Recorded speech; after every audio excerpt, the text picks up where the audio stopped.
Le week-end dernier ont eu lieu deux événements en Afrique de l'Ouest dont le contraste ne pouvait pas être plus criard. D'une part, le premier sommet des chefs d'État de l'Alliance des États du Sahel, qui s'est tenu à Niamey le 6 juillet et lors duquel le traité de création de la Confédération AES a été signé. Et d'autre part, le 65e sommet de la CEDEAO à Abuja qui ressemblait encore plus que d'habitude à une cérémonie funéraire d'une institution en fin de parcours. Alors, pourquoi la Confédération? Qu'est-ce qui va changer pour les États comme pour les citoyens? Quelles vont être les interactions avec la CEDEAO et avec le reste du monde? Je vais m'atteler à répondre à ces questions dans cette chronique pour Afrique Résurrection. On y va!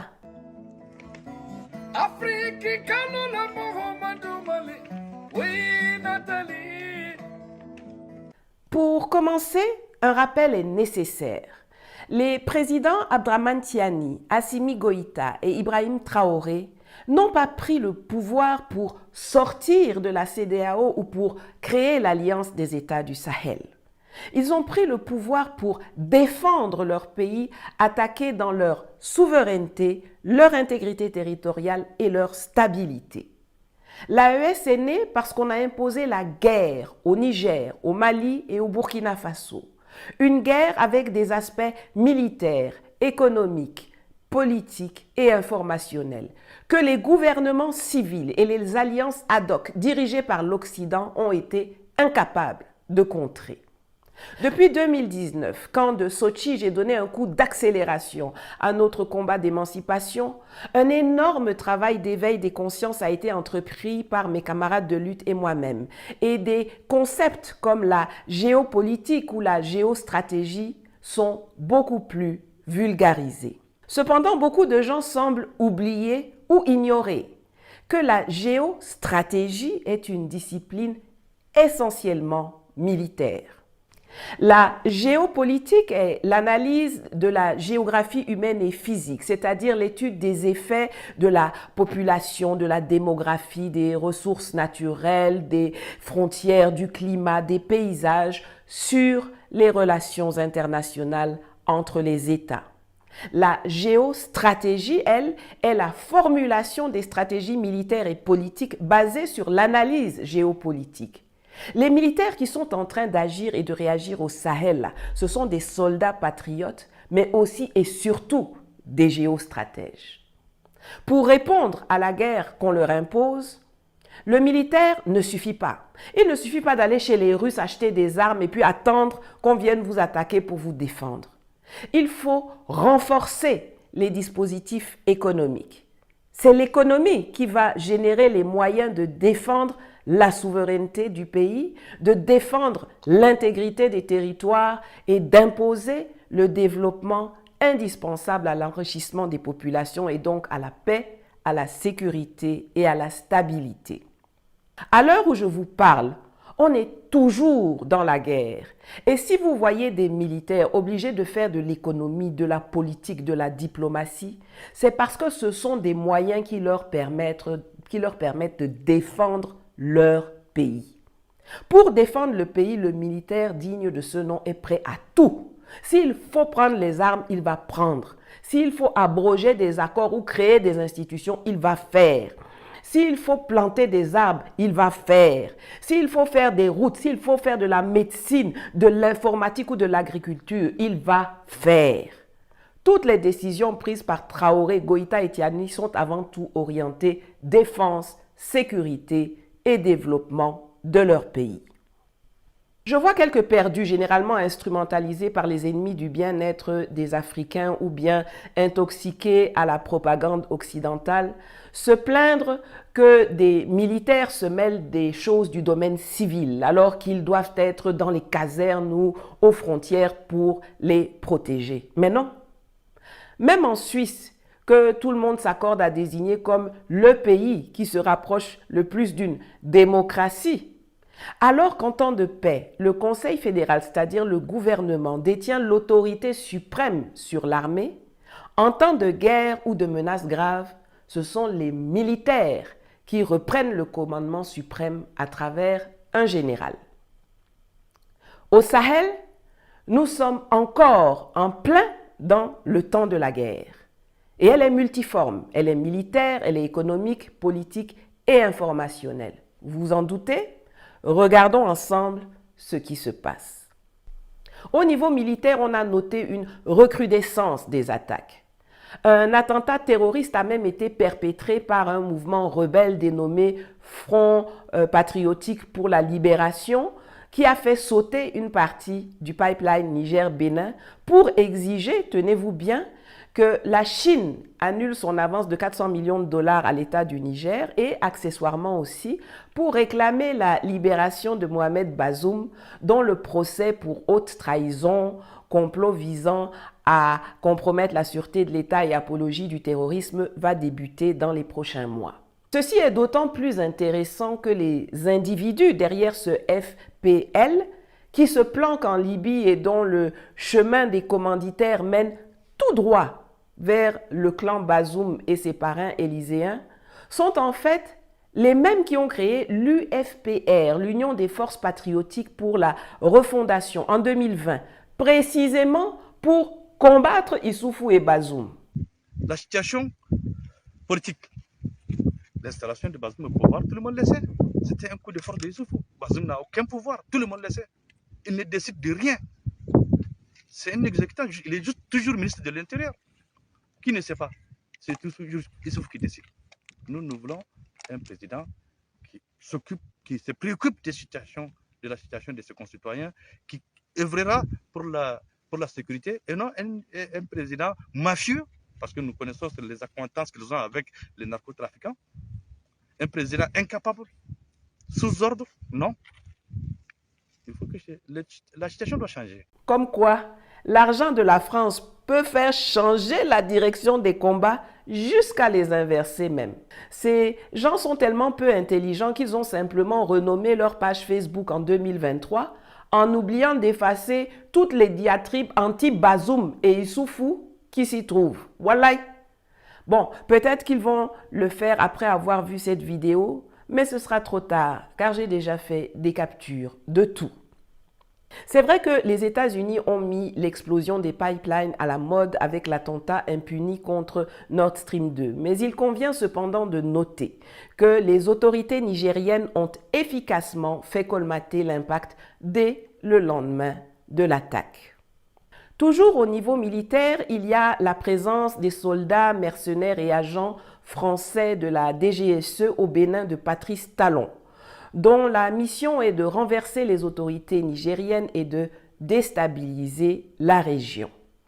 Et la CEDEAO qui s'agite toujours pour trouver les fonds pour faire sortir de l'attente sa fameuse force prétendument conçue pour lutter contre le terrorisme, mais dont la véritable vocation est d'être une force anti-putsch pour protéger les dictateurs civils, comme l'avait si bien dévoilé le frère autoproclamé d'Emmanuel Macron, le Bissau-Guinéen Umaru Sissoko Embalo, lui-même auteur d'un coup d'État qui perdure encore à ce jour. Et je peux vous dire aussi, il est déjà sur la table, en création d'une force anti-putsch qu'on est en train de penser à créer.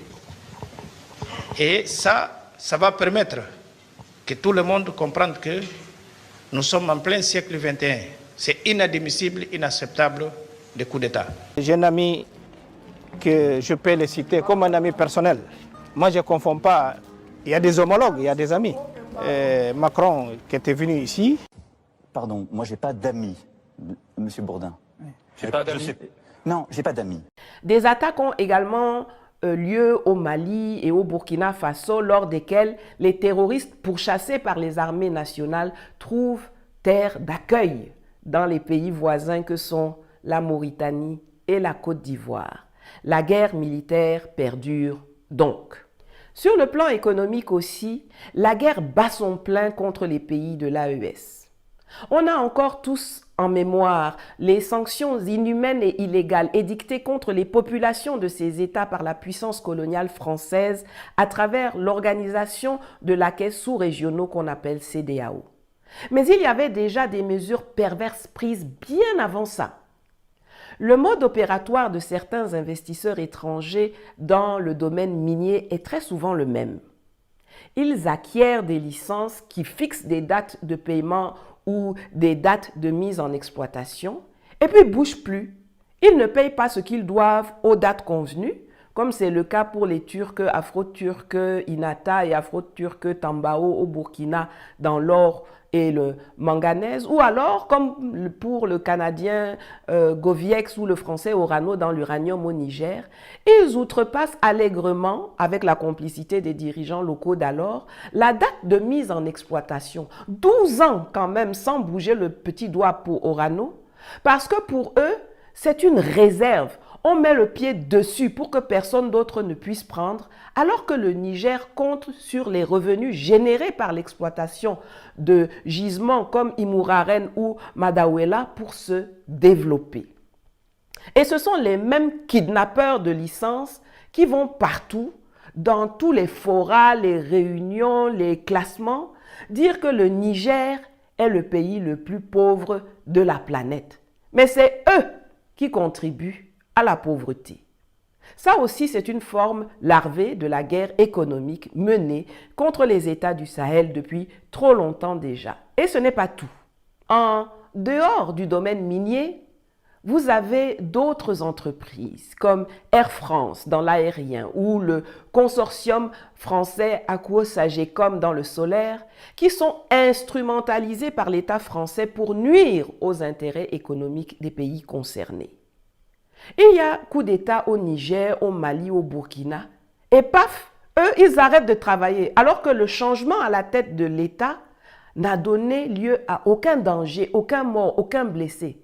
Mais comme tout ce que les ancêtres font est bon, les sanctions iniques se retournent toujours contre ceux qui les prennent, que ce soit au Sahel ou en Ukraine. Voilà Air France qui pleure une baisse drastique de son chiffre d'affaires à cause de la non-reprise de ses vols au Sahel. Parce que dans la vie, là, quand tu avales une noix de coco, il faut savoir comment tu vas digérer. Je le dis et je le répète inlassablement. Ce que les Occidentaux et les France-Africains ont commencé là, nous, on va terminer ça chap-chap. Quand je vous dis que la guerre est encore en cours, il y a aussi ce qui se passe dans les coulisses à Bretton Woods, où la France fait un lobbying forcené pour empêcher la reprise de la coopération avec nos pays ou alors en cherchant à rallier ses complices occidentaux dans l'imposition de conditionnalités farfelues. On a entendu dernièrement le ministre des Finances malien rendre public le fait que la Banque mondiale voulait lier le déblocage de 60 millions de dollars à destination du Mali, négocié dans le cadre de la résolution des problèmes énergétiques, au fait que celui-ci ne s'approvisionne pas auprès du Niger, alors que c'est le Niger qui lui fait des prix préférentiels. Mais l'univers financier ne se limite pas au FMI ou à la Banque mondiale.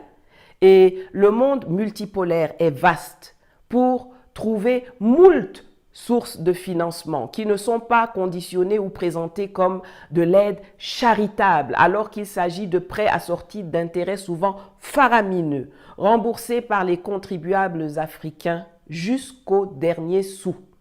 Je profite de cette vidéo pour rappeler l'existence de la nouvelle banque de développement, la banque des BRICS, dirigée depuis Shanghai par ma copine Dilma Rousseff, l'ancienne présidente brésilienne.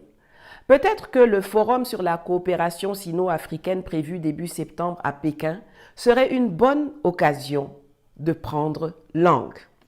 Dans le domaine politique, les provocations et agissements du Béninois Patrice Talon, notamment l'arrestation des officiels nigériens venus superviser le chargement des bateaux pétroliers au terminal de Semek-Podji, conformément aux dispositions contractuelles, ou la réception en grande pompe du général Lecointre, le grand chancelier de la Légion française qui a affirmé récemment la nécessité pour la France de recoloniser militairement l'Afrique, signale très clairement qu'il n'a pas renoncé à participer à agresser le Niger, ni même à voler une marchandise qui ne lui appartient pas pour affaiblir l'économie nigérienne. Tout comme son empressement ainsi que celui d'Alassane Dramane Ouattara à accueillir des bases américaines est explicite. Il y a bel et bien à Abidjan un centre des opérations pour déstabiliser notre pays. Personne ne peut le nier et nous vous ferons les preuves dans les jours suivants. Nous vous montrerons des preuves physiques. Vous allez comprendre de quoi nous parlons. Personne ne viendra nous dire qu'au Bénin, il n'y a pas de base française dirigée contre nous. Nous avons les preuves sous la main. 2 bases importantes.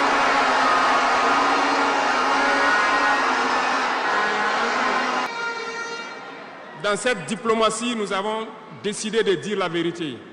Il y a bel et bien 2 bases, une vers Kandi et l'autre en allant vers Porga ou je ne sais pas quelle localité. Des pistes ont été réaménagées à plus de 3000 mètres de long. Des avions atterrissent, les gens équipent et forment les terroristes là-bas. Nous avons des enregistrements audio d'agents français au Bénin là-bas qui se jouent le centre des opérations des terroristes. Ils montent les opérations avec eux. Ils les aident à se soigner. Ils font tout ce qu'il y a là-bas. Nous avons tous les détails sur eux. Et vous ne voulez pas qu'on le dise à notre peuple? On va le dire. De même, les paroles du commissaire de la CEDEAO, le très cancre Touré, qui menace les citoyens de l'AES d'obligation de visa ou de la suspension des financements de projets par la BOAD, même si cela n'a pas été confirmé par le communiqué final de la conférence des chefs d'État, démontre si besoin est que la CEDEAO est encore dans une attitude vindicative à l'encontre des populations nigériennes, maliennes et burkinabées.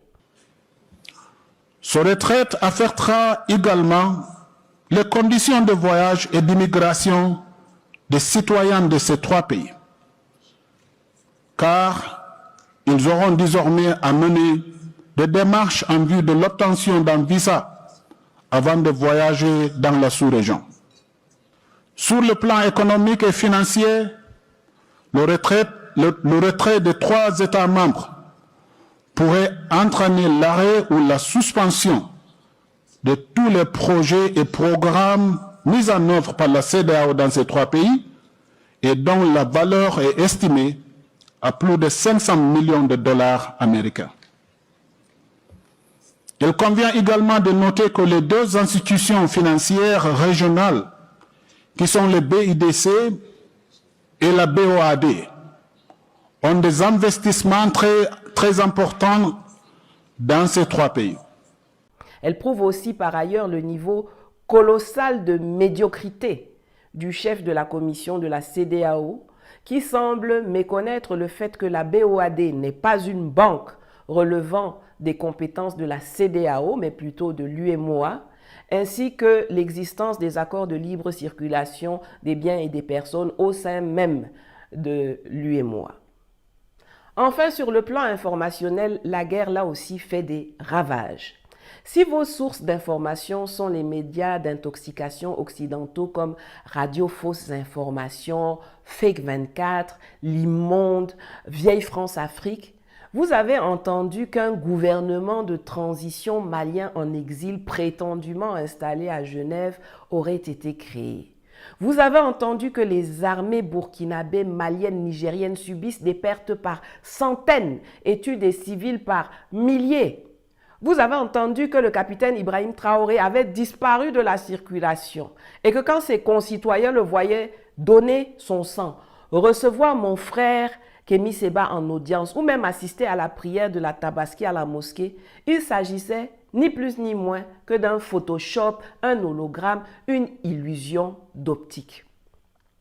Les mensonges les plus farfelus pullulent à la une de leurs médias et sur les réseaux sociaux. Des deepfakes sont produits. Moi-même, j'en ai été victime. J'étais tranquillement à Niamey en train de travailler. Vous savez que je suis la chevalière de Niamey. D'ailleurs, voici ma barrette de l'Ordre des Palmes académiques qui m'a été décernée en décembre dernier par décret présidentiel. Donc, j'étais là, assise au bord du fleuve, à bosser sur mes dossiers importants, quand j'apprends que je suis en train d'être chassée de Zinder et d'Agadez. Moi-même là. Naweti. Tout ce dont je viens de parler et beaucoup plus encore découle de la mise en application des recommandations offensives de l'école de guerre économique française. Le document est disponible au téléchargement dans mon canal Telegram dont le lien s'affiche à l'écran. Donc quand vous voyez les autorités nigériennes, burkinabées et maliennes retirer des licences d'exploitation minière ou commerciale, procéder à la fermeture complète d'un pipeline ou des frontières avec un pays, décider de construire un pipeline via le Tchad, interdire la diffusion de médias locaux ou occidentaux de désinformation ou de propagande ennemie, exiger et obtenir le démantèlement des bases et le départ des troupes françaises, américaines, allemandes, européennes de leur territoire. Interdire la commercialisation et l'utilisation des satellites Starlink. Lancer des projets agricoles ou agro-industriels. Se retirer d'institutions sous-régionales toxiques. Procéder à la création d'une confédération. C'est parce que les géostratèges militaro-civils qu'ils sont en train d'apporter des réponses aux assauts contre leur pays. L'AES, c'est avant tout une réponse à la guerre. Et comme on est plus fort quand on se met ensemble, la décision a été prise de faire évoluer une alliance au départ militaire vers une confédération qui va en plus intégrer des aspects de mutualisation économique et diplomatique.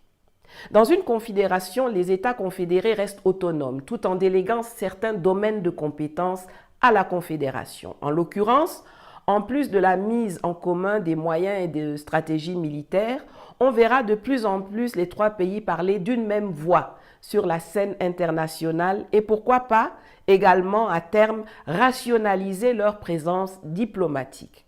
Quel besoin y a-t-il d'avoir 3 ambassadeurs là où un seul peut représenter les 3 États et gérer les affaires consulaires de leurs ressortissants qui forment d'ores et déjà une famille? Cela signifie aussi que les gens qui aiment diviser pour régner là devront dorénavant tenir compte du fait qu'une sanction hasardeuse prise à l'endroit d'un pays pourra avoir des répercussions à l'endroit des 2 autres pays. Et la Confédération AES, je le rappelle, c'est 2 781 392 km² de surface et plus de 71 millions de consommateurs. Regardez bien le volume et l'emplacement stratégique du territoire de l'AES sur cette carte. Regardez bien, Dieu connaît bagage qui est lourd. Cela signifie également que des projets d'intégration seront mis en œuvre au sein de la Confédération, notamment au niveau énergétique et infrastructurel. La coopération existe déjà au niveau des hydrocarbures avec le Niger en locomotive. Elle va s'étendre rapidement aussi dans le secteur militaro-industriel avec le Mali qui va se mettre sous peu à produire des munitions, ainsi que dans le domaine du nucléaire civil, du charbon, du raffinage de l'or et du projet Route-Rail. L'avantage de la Confédération AES, c'est sa structure flexible, à l'instar des BRICS, où il n'y a pas de secrétariat général, de commission, de siège, de personnel permanent et budgétivore. D'ailleurs, parlant des BRICS, je me souviens que je vous avais demandé si vous étiez intéressé à ce que je vous fasse une vidéo pour vous en expliquer le fonctionnement, les coulisses, etc. Vous aviez été nombreux à me répondre par l'affirmative, mais comme ça fait déjà pas mal de temps, rappelez-moi en commentaire si c'est toujours d'actualité pour vous. Un autre avantage non négligeable pour la Confédération AES, c'est qu'il existe déjà un instrument qui pourrait être recyclé pour l'exécution des projets d'intégration. Il s'agit de l'ALG, l'Autorité du développement intégré de la région du Liptako-Gourma, créée en 1970. Mais il ne faut pas se leurrer. Chaque fois que des Africains ont tenté d'échapper à la domination étrangère, ils ont été combattus aussi bien de l'extérieur que de l'intérieur. Il n'en ira pas différemment aujourd'hui. Alors, quelles vont être les relations de la Confédération AES avec ses voisins et le reste du monde? Nos peuples ont irrévocablement tourné le dos à la CEDEAO. Il nous appartient aujourd'hui de faire la Confédération Alliance des États du Sahel.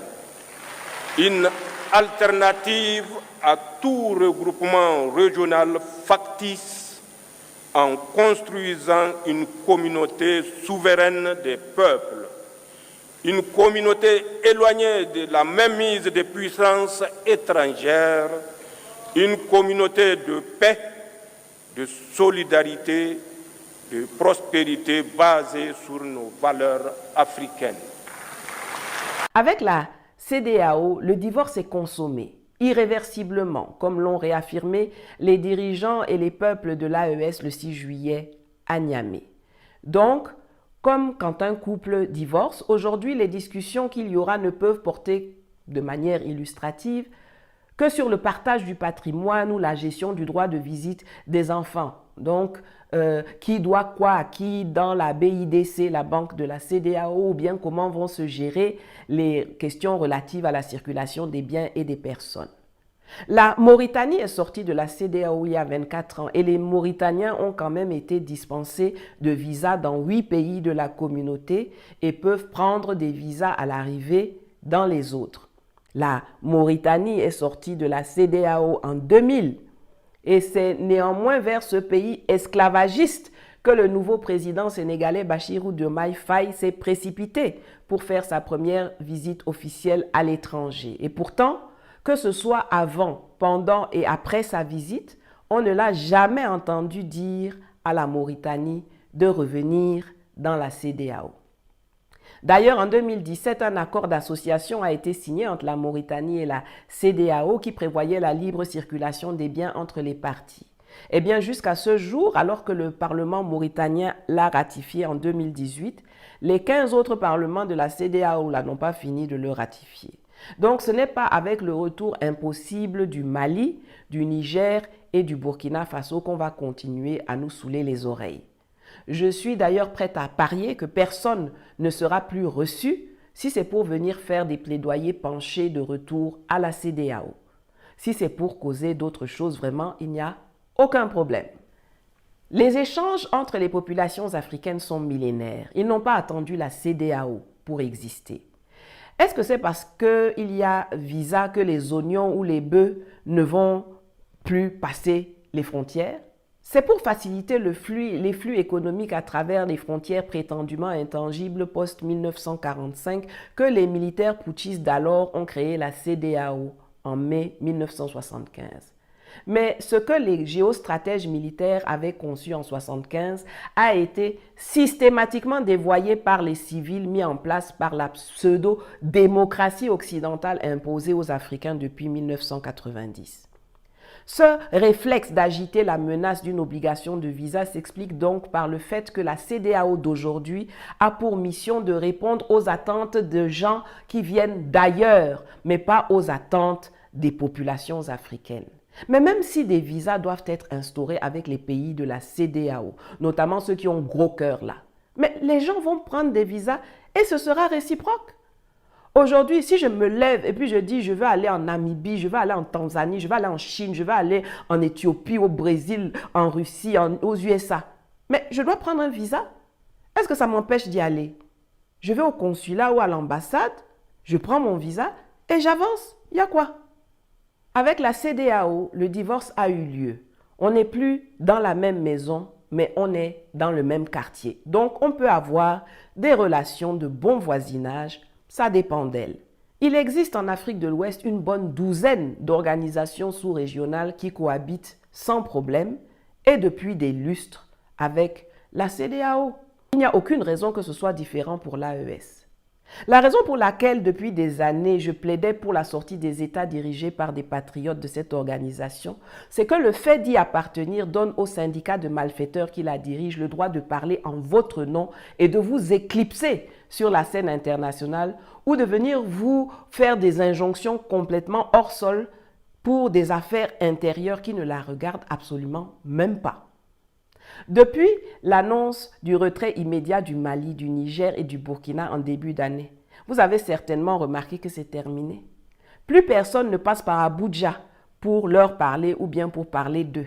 chacun est obligé de parler directement avec les États membres de l'AES. J'entends aussi beaucoup de gens dire « Ah oui, mais bientôt le Tchad, bientôt le Togo, bientôt le Sénégal vont rejoindre l'AES. » Bien sûr, cela se comprend par l'enthousiasme que suscite cette première véritable intégration régionale panafricaniste de l'histoire moderne auprès des populations. Mais si vous avez suivi attentivement cette vidéo, vous savez que ce n'est absolument pas à l'ordre du jour. La Confédération AES n'est pas ouverte à d'autres membres pour l'instant. Je répète, l'AES n'est pas demandeuse de nouveaux membres pour l'instant. L'agenda aujourd'hui consiste à gagner la guerre, à consolider l'existant et à réaliser la fédération du Liptako-Gourma avec une seule armée, un seul budget, un seul drapeau, un seul hymne, un seul passeport et une seule monnaie souveraine pour les 3 pays et peuples avant de penser à s'élargir. Je rappelle que les BRICS ont mis 14 ans avant d'accepter de nouveaux membres.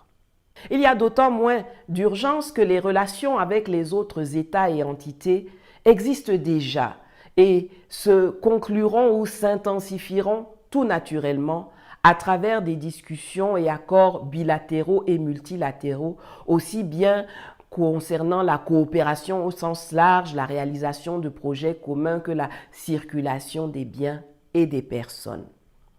La force de la Confédération AES est qu'elle est la première communauté régionale ouest-africaine qui émane de la volonté des peuples et non des États. Et la liesse populaire qui a accueilli sa création est la plus éclatante des légitimités qu'on puisse souhaiter. Il va falloir maintenant travailler de façon efficiente à la réalisation des objectifs fixés et des attentes du peuple. Voilà, j'espère que cette vidéo a réussi à clarifier les choses pour vous. Le temps de la guerre n'est pas terminé et il est tout à fait normal et judicieux que le général Tiani, le colonel Goïta et le capitaine Traoré soient aux commandes du Niger, du Mali et du Burkina, et ce pour encore au moins 10 ans. Ce n'est pas la peine de venir vous fatiguer avec des affaires d'élection. En plein milieu de l'Europe là-bas, voilà Zelensky. Son mandat est terminé, il n'a pas fait élection. Voilà les Français qui sont allés voter 2 fois en 2 semaines. Et puis Macron dit que lui s'en fiche du résultat. Il fait son coup d'État au calme en maintenant son gouvernement en place.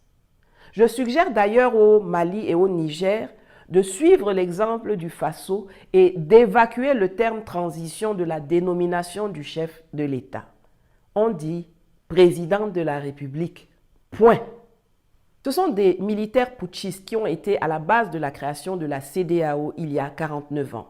Et ce n'est pas un hasard si ce sont des géostratèges militaires qui ont fait naître la Confédération AES le 6 juillet dernier. Et si vous voyez les dirigeants occidentaux s'époumoner pour la tenue d'élections et le retour de la démocratie au Sahel, c'est parce qu'ils ne redoutent rien de plus que des militaires patriotes à la tête de nos États. Ils savent que s'ils ont affaire à des géostratèges en face, surtout à ceux qui n'ont pas été formés au rabais dans leurs écoles de guerre à eux, la réponse sera d'un autre niveau que si ce sont des administrateurs, des avocats, des économistes ou des historiens. Et pourtant, chez eux, ce sont leurs militaires qui parlent, planifient et stratégisent la gestion de l'Afrique. Mais chez nous, on s'offusque que ce soit nos militaires qui gèrent l'Afrique pour leur répondre. Ils vont s'offusquer jusqu'à s'étouffer. Pian!